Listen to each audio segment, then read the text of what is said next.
الرحيم الحمد لله والصلاة والسلام على رسول الله. اللهم ارحم بالقرآن العظيم واجعله لنا إماما ونورا وهدى ورحمة. اللهم ذكرنا منه ما نسينا وعلمنا منه ما جهلنا وارزقنا تلاوته آناء الليل وأطراف النهار واجعله لنا حجة يا رب العالمين. ربنا اغفر لي ولوالدي وللمؤمنين يوم يقوم الحساب يا ربي.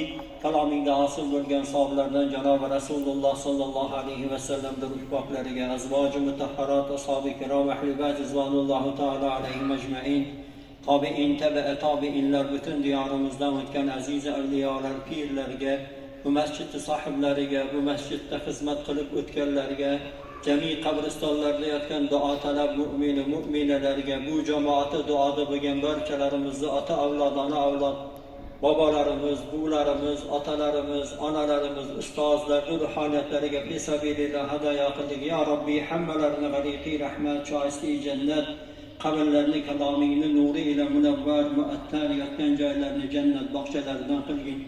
Ya Rabbi, oqar suvlarimizni barakotli qilgin.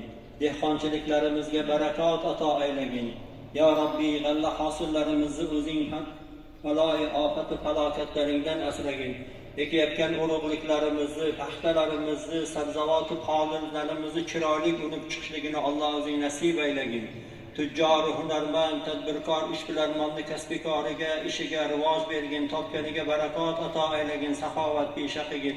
Alloh yurtimizni tinch qilgin, yurtimizga, xonadonlarimizga Allohim o'zingni fayzi barakotlaringni yog'dirgin. Ya Rabbi, bu yangi boshlanayotgan yangi masjidimizni Allohim o'zing tez fursatda bitib ibodat qilishligimizga Alloh o'zing bizlarga kuch-quvvat bergin, qalbimizga g'ayrat solgin. Allohim muhabbatli qilgin masjidingga. Ehson qilayotganlarni, bundan keyin ehson qiladiganlarni ham topganiga barakot ato aylagin. Alloh har nimaga qilayotgan ishimizda Alloh seni rizoligi uchun qilyapmiz. O'zing bizlarga madadkor bo'lgin.